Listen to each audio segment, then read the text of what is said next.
ఆంధ్రప్రదేశ్ తెలంగాణ రాష్ట్రాలలో జాతీయ రహదారుల పనులను కేంద్రం పరుగులు పెట్టిస్తోంది. నేషనల్ హైవే 167K పనులు త్వరలో ప్రారంభం కాబోతున్నాయి. డిసెంబర్ నెల ప్రథమార్థంలో కల్వకుర్తి జమ్మలమడుగు మధ్య జాతీయ రహదారి నిర్మాణం కోసం సేకరించిన భూమికి సంబంధించి రైతులకు నష్టపరిహారాన్ని పంపిణీ చేయాలని నిర్ణయించారు. నంద్యాల జిల్లా మీదుగా ఈ హైవే నిర్మాణం చేపడుతున్నారు. ఈ నేషనల్ హైవే నిర్మాణంలో భాగంగా ప్యాకేజీ 1 కింద 123 కిలోమీటర్ల పొడవైన హైవే నిర్మాణం కోసం 468 ఎకరాల భూమిని సేకరిస్తున్నారు. కోవెలకుంట్ల మండలంలో 195 ఎకరాలు, ఉయ్యాలవాడ మండలంలో 84 ఎకరాలు, సంజామల మండలంలో 76 ఎకరాలు, గోస్పేడు మండలంలో 93 ఎకరాలు, దొర్నిపేడు మండలంలో 75 ఎకరాలు, నంద్యాల మండలంలో 15 ఎకరాలను భూసేకరణ చేస్తున్నారు.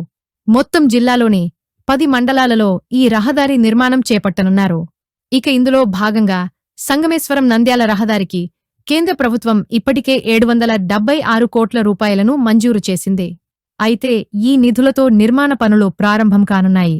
ఇదిలా ఉంటే తెలంగాణ రాష్ట్రంలోని కల్వకుర్తి దగ్గర ఇప్పటికే పనులు వేగంగా జరుగుతున్న పరిస్థితి ఉంది.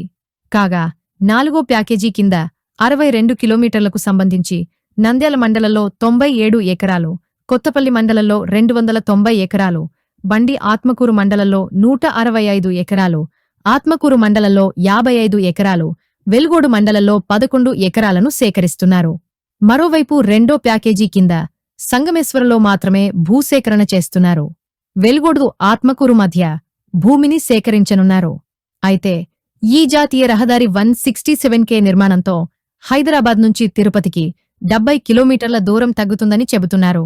హైదరాబాద్ నుంచి తిరుపతి వెళ్లేవారు ప్రస్తుతం కర్నూలు మీదుగా వెళ్తుండగా నేషనల్ హైవే 167K పూర్తయితే నంద్యాల మీదుగా వెళ్లే అవకాశం ఉంటుంది.